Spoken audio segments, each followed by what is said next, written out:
Welcome back to Millennium Motorcycles in St Helens. I'm looking at the current crop of biking gear for road riding. We've done helmets and leathers, and now it's on to those all-important hands. And as with all-important things, they need looking after. So Wayne, how's the best way to do that? What are you doing? You've got to put it on your hands. That's probably the best place to put it. Absolutely. I just thought I'd stick this one and see what it was like. I mean, it's actually quite nice. It's comfy, flexible.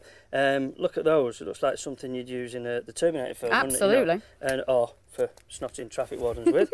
But the truth being is that is a look-alike of the real thing. Right. Those are only 40 quid. And for £40 with Kevlar, nice leather, terrific value for money. Okay. But they are only a look-alike. Right. The fact is, this type of product is used by the serious racers, but they're not using gloves at 40 quid. No. They're hundreds of pounds. Okay. So you can buy close things, similar products.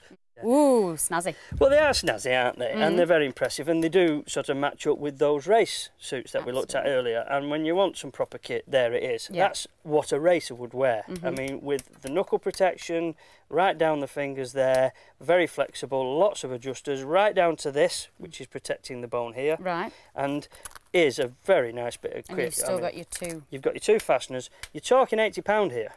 But I suppose if you're buying a £700 suit, then it's that level. Yeah, yeah. But the extra money between the one before and this one, it's probably just this. It's a matter of personal preference, really. I mean, those are flashy, and of course it's brand for brand.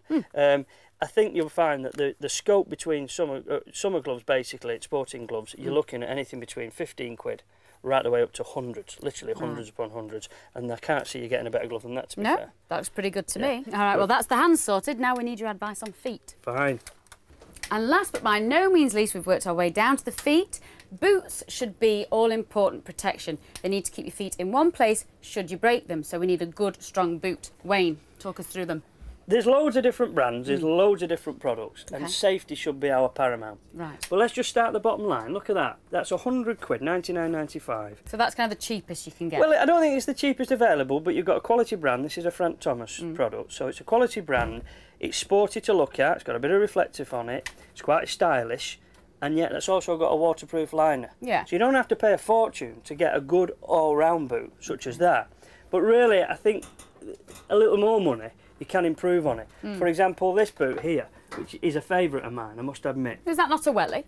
It does look a bit like the welly, doesn't it? But it's practical. Right. Practical and safe. The practical factor is this. It's made out of the very best leather and a brilliant idea in construction. This is from a company called Oxstar, who are really quite infamous for sporting stuff. Right. But this is real sensible. Look at that. You can actually pull this up really tight with the drawstring here. Fasten it up good round your ankle, which is good and supportive, and I'm sure the medical profession would prefer that. That's easy for them to repair a broken ankle or misfortunes down that area. Yeah. And then you can set that up like that, so it fits any size here. And that's 150 quid. Now, it is indeed what you say, it's a little bit subdued, a little boring. So if you want to go sporty, yes, we want to go sporty. Then look at what Siddy do. Look at that baby. I mean, that's got loads of control on it and everything. You need an instruction manual with this. You undo all the Allen screws, you adjust it to suit you. Right. And the position you want the boot to be in. But this is exactly what a racer would buy. So obviously it's been built for safety purposes, but there's no waterproofing with that, and I would imagine pretty chilly in the winter. Right. You know, how much is this? That's a £200 boot, that is. Yeah. There is a boot a little less than this. Back to Oxstar again. Oh. And Oxstar have produced this little baby over here. Would that be this one? It would indeed, yeah, yeah. Now this is real fancy. It looks just like the Siddy. But the difference is here, Fran, is apart from, yes, adjusters and things, it's got something quite unique. Here and here is something that they've produced to assist the boot for safety. It's called torsion control system. What happens is it allows the boot to move backwards and forwards like you need it to do, but it stops it moving from side to side. Right. And it's the only boot currently available that has got an approval standard, a CE approval standard. And how much is that? That's 180 quid's worth. Fantastic. Well, you've had words of wisdom again. I'm surprised coming out of my mouth, to be fair.